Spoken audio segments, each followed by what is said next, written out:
Hi, இன்னைக்கு நம்ம WebBot நாங்கள் என்னென்ன பார்க்க போகிறோம். WebBot பார்க்கறதுக்கு முன்னாடி என்னோட கம்பெனி எத்திக்கல் ஹேக்கிங் செஷன் ஒன்று கண்டக்ட் பண்ணுறோம். ஏன்னா சைபர் செக்யூரிட்டி ஒரு பயங்கர மேஜரான ஒரு ஃபீல்டுங்க. இந்த சைபர் செக்யூரிட்டியில் பார்த்தீங்கன்னா லைக் நம்ம என்ட்ரு ஆகணும்னா இந்த மாதிரி ஒரு கோர்ஸ் நீங்கள் பண்ண வேண்டியது இருக்கும். சர்டிஃபைட் எத்திக்கல் ஹேக்கருங்க. இது ஆல்மோஸ்ட் 100 ஹவர்ஸ் நான் கண்டக்ட் பண்ண போகிறேன். 20 days நடக்க போகுதுங்க. இதோட ஸ்பெஷாலிட்டி 2D and 3D நான் கண்டக்ட் பண்ண போகிறேன். கம்ப்ளீட்டாக அனிமேஷனில் ஹேக்கிங் சொல்லி தர போகிறேங்க. 10 டெக்னாலஜி நான் கவர் பண்ண போகிறேங்க லைவாக. ஸோ இந்த ட்ரைனிங்கை பொறுத்த வரைக்கும் இங்கிலீஷ் தமிழ் 2 லாங்குவேஜில் நான் பண்ண போகிறேங்க. இங்கிலீஷ் வெர்ஷன் மே 25 ஜூன் 13 வரைக்கும் வரப்போகுதுங்க.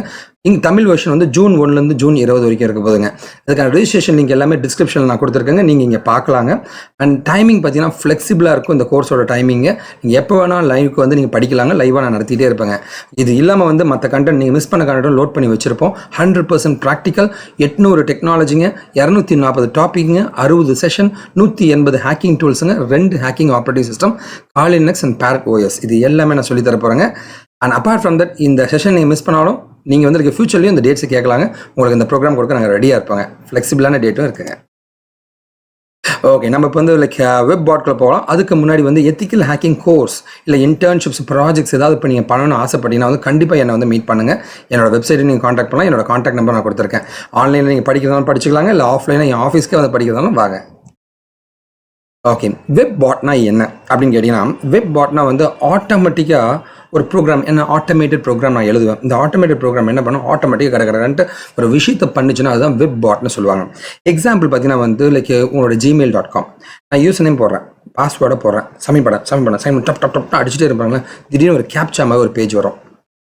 Like are you a human or a bot அப்படின்னு கேட்போம். அது என்னன்னு கேட்டிங்கன்னா ரொம்ப சிம்பிளுங்க. ஆட்டோமேட்டிக்கான ப்ரோக்ராம் மூலமாக கிளிக் பண்ணி அந்த வெப்சைட்டை டவுன் பண்ணிவிடுவாங்க ஹேக்கர்ஸுங்க. இதை தடுக்கிறதுக்காக தான் they will have this captcha other கான்செப்ட்டுங்க. சரிங்களா? ஸோ இந்த WebBotன்ற கான்செப்ட்டுங்க. இந்த WebBotட்டை பொறுத்த வரைக்கும் பார்த்தீங்கன்னா முதல்ல இன்டர்நெட் பாட்னா என்ன, இன்டர்நெட் பாட்னா என்னன்னு பார்த்தீங்கன்னா இன்டர்நெட்டில் இந்த மாதிரி ஆட்டோமேட்டட் ப்ரோக்ராமை நடத்துகிற லைக் டைப்ஸை பற்றி தான் நம்ம பார்க்க போகிறோம். அதுதான் இன்டர்நெட் பாட்னு சொல்லுவாங்க. முதல் பார்த்தீங்கன்னா சோஷியல் பாட்ஸ்ன்னு சொல்லுவாங்க. சோஷியல் பாட்ஸ் அப்படின்னு பார்த்தீங்கன்னா அதாவது நான் என் ஃப்ரெண்டு கூட நான் கனெக்ட் பண்ண உடனே like more connections to add அப்படின்ற மாதிரி வரும். இல்லை நான் ஒரு பேஜை லைக் பண்ணேன் ஃபேஸ்புக்கில் அப்படின்னா மோர் பேஜஸ் டு லைக் அப்படின்னு வருதுங்க. இதுதான் சோஷியலாக உனக்கு என்னெல்லாம் பிடிக்கின்றதை கண்டுபிடிச்சி ஒரு மெஷின் லேர்னிங் இல்லை ஒரு ஆர்டிஃபிஷியல் இன்டெலிஜென்ஸ் அல்காரிதம் மூலமாக உனக்கு இந்த பேஜ் தான் பிடிக்க வாய்ப்புகள் இருக்குன்னு ப்ரெடிக்ட் பண்ணுற சிஸ்டம் தான் சோஷியல் பாட்ஸுங்க. கமர்ஷியல் பாட்ஸ் அப்படின்னு பார்த்தீங்கன்னா அதே மாதிரி தான். ஆக்சுவலாக ஹேக்கர்ஸ் என்ன பண்ணுவாங்க பார்த்தீங்கன்னா ஒரு பேஜ் இருக்குன்னா அதை மேலே தூக்கிட்டு வரணும். அப்போ என்ன பண்ணுவாங்க, ஃபஸ்ட்டு லிங்க்கில் வரணும், 2வது லிங்க்கில் வரணும்னா என்ன பண்ணுவாங்கன்னா ஒயிட் கலர்லலாம் அடிச்சு வச்சுருவாங்க. ஒயிட் கலர் அடிச்சது மனுஷனுக்கு புரியாதுங்க, ஆனால் கூகுளுக்கு தெரியும். ஏன்னா அது லைக் ஆட்டோமேட்டிக்காக உங்களை வெப் கிரால் பண்ணும்போது அந்த கண்டென்ட்டை எடுத்துக்கும். அது ஒயிட் கலர்னு கூகுளுக்கு தெரியாதுங்க. ஸோ இதுதான் கமர்ஷியல் பாட்டுங்க. இந்த மாதிரிலாம் ஹேக் பண்ணுவாங்க. அடுத்து மெலிஷியஸ் பாட்டுங்க. உங்களுடைய கம்ப்யூட்டருக்குள்ளே போய் உட்காந்துட்டு ஒரு வைரஸ் ஆட்டோமேட்டிக்காக இருக்கிற ஃபைல் எல்லாத்தையும் என்கிரிப்ட் பண்ணிவிடுங்க. இல்லை லைக் ஃபைல்லாம் டெலிட் பண்ணி விட்டுரும். Something it will do it. அதுதான் மெலிஷியஸ் பாட்ஸ்ன்னு சொல்லுவாங்க. அடுத்து வெப் பாட்ஸுங்க. ஆட்டோமேட்டிக்காக ஒரு இன்ஃபர்மேஷனை சில வெப்சைட்லாம் பார்த்தீங்கன்னு வச்சுக்கோங்க, ஒரு வெப்சைட்டில் நான் கண்டென்ட் போடுவேன், இன்னொரு வெப்சைட்டில் அது இருக்கும். எப்போ அந்த வெப்சைட்டில் இந்த கண்டென்ட் இந்த வெப்சைட்டுக்கு வந்துச்சுன்னு பார்த்தீங்கன்னா அங்கேருந்து இது படித்து இங்கே லோட் பண்ணிகிட்டே இருக்கும். அதான் உங்களுடைய லைக் வெப் பாட்ஸ்ன்னு சொல்லுவாங்க. ஃபைனலாக லைக் IRC பாட்னு சொல்லுவாங்க. சரிங்களா? இன்ஃபர்மேஷன் ரிலே சேட் பாட்ஸ்ன்னு சொல்லுவாங்க. அதாவது நிறைய வெப்சைட்ஸில் பார்த்தீங்கன்னா ஸோ பாட்டிங் அப்படின்னு பார்த்தீங்கன்னா எல்லாமே இப்போ தப்பு கிடையாதுங்க. அது நான் முதல்ல சொல்லிடுறேங்க. ஹேக்கர்ஸ் இது தப்பாக பயன்படுத்துகிறாங்கன்றதை நான் சொல்ல ட்ரை பண்ணுறதுங்க. ஏன்னா IRC பாட்ன்றது சேட்டிங் பாட்னு சொல்லுவாங்க. சேட்டிங் பாட்னா ஃபார் எக்ஸாம்பிள் இப்போ என் வெப்சைட் kashuvinfo.com போங்களேன். ஆட்டோமேட்டிக்காக நீங்கள் வெப்சைட்குள்ளே லோட் ஆன உடனே ஆட்டோமேட்டிக்காக ஒரு விண்டோ வரும். ஹாய், வெல்கம் டு kashuvinfo.com, எங்கள் கம்பெனியில் உங்களுக்கு என்ன வேணும் அப்படின்ற மாதிரி ஒரு சின்னதாக ஒரு சேட் விண்டோ மாதிரி வரும்.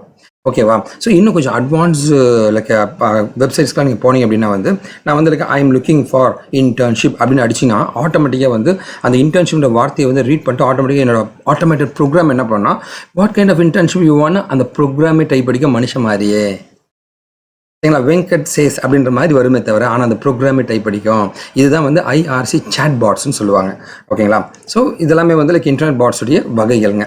ஸோ இந்த பாட்டிங் பொறுத்த வரைக்கும் எப்படி தான் நடக்குது, ஒரு வெப்சைட்டை பாட் பண்ணுறாங்க அப்படின்னா அது எப்படி இருக்குது அப்படின்னு நம்ம பார்க்கலாங்க. வெப்சைட் பாட்டிங்கன்னா ஒன்றுமே கிடையாது. ஒரு வெப்சைட் இருக்குங்க. ஒரு யூசர் என்ன பண்ணுறான்னா அந்த வெப்சைட்டை ஆக்சஸ் பண்ணுறான். சரிங்களா? அதுவே ஒரு யூசர் ஒரு ஆட்டோமேட்டட் ப்ரோக்ராமை பண்ணி அந்த வெப்சைட்டை ஆட்டோமேட்டிக்காக க்ரால் பண்ணுவாங்க. க்ரால் பண்ணுறதுனா லைக் அந்த வெப்சைட்டில் இருக்கிற கண்டென்ட் எல்லாத்தையும் படிச்சு எடுத்துப்பாங்க. ஏன்னா இதுதான் உங்களுடைய வெப்சைட் பாட்டிங் அப்படின்னு சொல்லுவாங்க. ஸோ உங்களுக்கு அதை தான் நான் காமிச்சிட்ருக்கேன் பாருங்களேன். இதுதான் வெப்சைட் பாட்டிங் அப்படின்னு சொல்லுவாங்க. ஓகேவா? ஓகே. ஸோ இங்கே பாருங்களேன். ஸோ யூஆர்எல் எக்ஸ்ட்ராக்டர்னு ஒரு வெப்சைட் நான் வச்சிருக்கேன். ஸோ யூஆர்எல் எக்ஸ்ட்ராக்டர் என்ன பண்ணுது அப்படின்னா வந்து அந்த வெப்சைட்டில் இருக்கிற எல்லா லிங்க்ஸையும் வந்து கடகடன்னு படிப்பாங்க. wikitechy.com கொடுத்து நான் எக்ஸ்ட்ராக்ட்னு கொடுத்த உடனே அந்த வெப்சைட்டில் இருக்கிற எல்லா லிங்க்ஸுமே வந்து படிக்குது பாருங்க. இதுதான் வந்து உங்களுடைய வெப்சைட் பாட்னு சொல்லுவாங்க. ஒரு வெப்சைட்டை மனிதனாக இல்லாமல் ஒரு ப்ரோக்ராம் மூலமாக வந்து லைக் கண்டென்ட் எல்லாத்தையும் எடுத்துறது, அதான் வெப்சைட் பாட்டிங் அப்படின்னு சொல்லுவாங்க. ஓகே. இப்போ வந்து நான் ஒரு டூல் வச்சுருக்கேன். டெக் வெப் காப்பி அப்படின்ற ஒரு டூலுங்க. இதில் போயிட்டு நான் ஒரு வெப்சைட்டை வந்து பாட் பண்ணி அந்த வெப்சைட்டில் இருக்கிற எல்லா லிங்க்ஸுமே எடுக்கணும்னு நினைக்கிறேங்க. அது எப்படி பண்ணுறது ஸ்கேன் பண்ணி பார்க்க போகிறேன். ஸ்கேன் பண்ணும்போது பாருங்களேன், ஸ்கேன் பட்டனை ப்ரெஸ் பண்ணியிருக்கேன். ஆட்டோமேட்டிக்காக இப்போ என்ன பண்ணால் வந்து இந்த டூல் என்னோட வெப்சைட்டில் இருக்கிற எல்லா லிங்க்குமே வந்து க்ரால் பண்ண ஆரம்பிக்கும். க்ரால் பண்ணி இந்த லிங்க்லாம் இருக்கு பாருங்களேன், எல்லாமே வந்து ஒரு கிராஃபிக்கல் ஃபார்மேட்டில் ஒரு ட்ரீ ஃபார்மேட்டில் கொடுத்துருப்பாருங்களேன். இந்த மாதிரி தான் வந்து உங்களுக்கு இன்ஃபர்மேஷன்ஸ் எல்லாமே க்ரால் பண்ணி தந்துடும். ஓகேவா? இதுதான் வந்து உங்களுடைய வெப்சைட் பாட்டுக்கான ஒரு டிபிக்கல் எக்ஸாம்பிளுக்கான ஒரு டூலுங்க. ஓகேவா? ஸோ நீங்கள் கேட்கலாம், சார் இது வந்து லீகலாக இல்லீகலான வந்து டிபெண்ட்ஸ் ஆன் த யூசேஜ் தாங்க. ஓகேவா? லீகலாக நான் வந்து ஆக்சுவலாக அந்த வெப்சைட் இருக்கிற எல்லா லிங்க்ஸுமே வந்து எக்ஸ்ட்ராக்ட் பண்ணுற நிறைய டூல்ஸ் இருக்குது ஃபார் வெப் இன்ஃபர்மேஷன். நான் தான் அந்த வெப்சைட்டோட ஓனர்னு வச்சுக்கோங்க. இந்த லிங்க்ஸ் எல்லாம் என்னென்ன இருக்குது அப்படின்னு எனக்கு தெரிஞ்சால் தான் அடுத்த லெவலுக்கு போக முடியுங்க. ஓகேவா? ஸோ இது வந்து பாசிட்டிவாகவும் யூஸ் பண்ணலாம், நெகட்டிவாகவும் யூஸ் பண்ணுவாங்க. ஸோ ஹேக்கர்ஸ் வந்து நெகட்டிவாக யூஸ் பண்ணுவாங்க. அண்ட் ஜென்யூன் SEO எக்ஸ்பர்ட்ஸ்னு சொல்லுவாங்க. அவங்க வந்து இதையே பாசிட்டிவாக வந்து என்னால் இப்படி லிங்க்ஸ் இருக்குது, இந்த லிங்க்கில் வேலிடாக இல்லையா, இல்லை வேறு ஏதாவது பாசிபிலிட்டி லிங்க்ஸ் நம்ம ஆட் பண்ண வேண்டியது இருக்காண்டு ஒரு அனலைசிஸ் பண்ணுறதுக்குமே இந்த டூலை பயன்படுத்துவாங்க. ஓகேவா? இப்போ அதான் நீங்கள் பார்த்துட்டீங்க. கீழே நீங்கள் பார்க்கலாம். சரிங்களா? ஸோ ஸ்கேன் ரைட் சைடில் இருக்கிற பட்டனை ப்ரெஸ் பண்ண உடனே ஆட்டோமேட்டிக்காக என்னோட வெப்சைட் இருக்கிறது எல்லாமே க்ரால் பண்ண ஆரம்பிச்சு கீழே பார்த்தீங்கன்னா இருக்கிற எல்லா லிங்க்ஸுமே பாருங்கள். இந்த லிங்க் எல்லாமே வந்து என்னோட வெப்சைட்டில் இருக்குது அப்படின்றது தான் ஆப்ஷனுங்க. சரிங்களா? ஓகேவா? It's going on. இது ரொம்ப கொஞ்சம் ஹியூஜான கண்டென்ட் இருக்க ஒரு வெப்சைட்ன்றதுல நிறைய லிங்க்ஸ் இருக்குங்க. அதனால் எல்லாத்தையும் லைனாக அனலைஸ் பண்ணிட்டே வருதுங்க. சரிங்களா? பாருங்கள், நான் அது வெப்சைட் அனலைஸ் பண்ணி முடிஞ்சிச்சு. இங்கே பாருங்களேன், wikitechy.com இருக்கிற எல்லா பாசிபிலிட்டி லிங்க்குமே வந்து அப்படி பாருங்கள். Car accident, inter office, letters, misses, இதுமாதிரி நிறைய இருக்குங்க. இதுமாதிரி எல்லா இன்ஃபர்மேஷனுமே எக்ஸ்ட்ராக்ட் பண்ணுற ஒரு டூல் தான் இது. பாருங்கள், இவ்வளோ கண்டென்ட் என்னோட வெப்சைட்டில் இருக்குங்க. ஓகே, இது எல்லாமே வெப்சைட்டில் இருக்குன்றதான் காமிச்சிருக்கோம். திஸ் இஸ் ஹவ் இந்த மாதிரி தான், இதுதான் வந்து உங்களுடைய வெப்சைட் பாட்டிங் அப்படின்னு சொல்லுவோம். ஓகேவா? கண்டிப்பாக இந்த வீடியோ உங்களுக்கு பிடிச்சிருக்குன்னு நினைக்கிறேங்க. உங்களுக்கு எந்த டவுட்ஸ் வந்து எனக்கு காண்டாக்ட் பண்ணலாங்க. என்னோட இன்ஸ்டா அக்கௌண்ட் வந்து kashiv infotech. You can contact me any time. Thank you.